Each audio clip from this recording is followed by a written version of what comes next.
I was brought up a son of an ex-police officer and an ex-primary school teacher who between them gave up their dreams of anything to have two kids, I guess. And my father suffered a failed business in the 1980s recession, and at times during those times some chronic depression.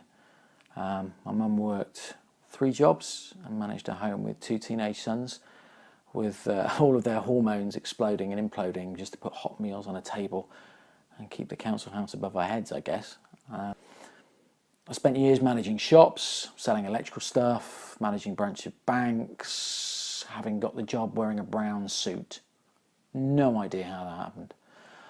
Stacking shelves, working and managing big organisations like Lloyd's TSB, Sainsbury's, Asda, Walmart.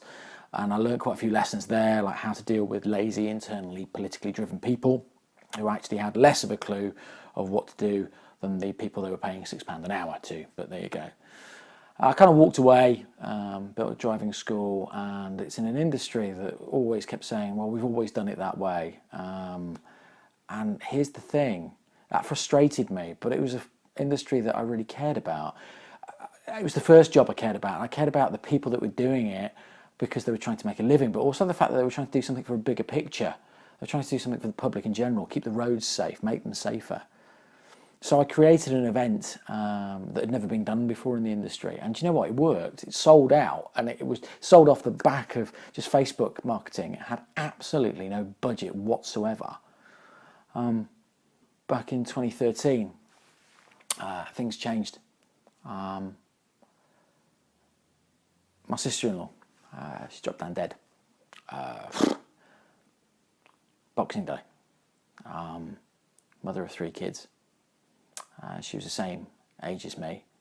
And it's kind of events like that that kind of make you realise that you really haven't achieved anything to be proud of. I started my MBA, which is probably something I should have done in my 20s, but I decided I was going to do it in my 40s. And having done my MBA, I created another event called Fresh Plans, and I started working with groups of individuals who wanted to improve their business. And it was something new for me, but some of the results they were getting were absolutely outstanding. They were out of this world.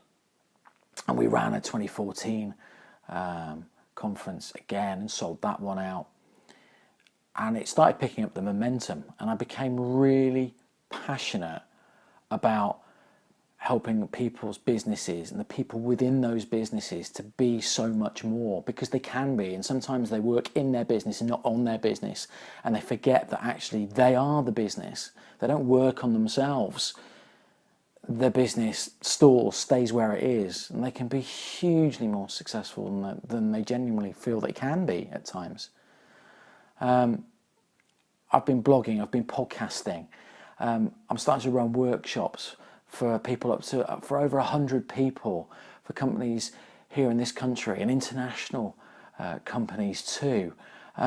Schools, getting into schools and making them realise that, yeah, business studies is really, really important, but it's also the mental aspect of business that makes the difference between you succeeding or failing. And if you do fail, you can only learn from those experiences. But it's because I'm passionate. And the reason I'm passionate is because I don't want people to go through things that my father went through, and that's why I mentioned him.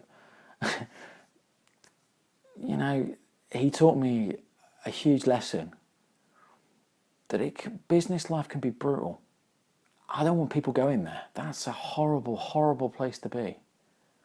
I want people to succeed. I want people to be the best that they can, and I genuinely want people to be brilliant.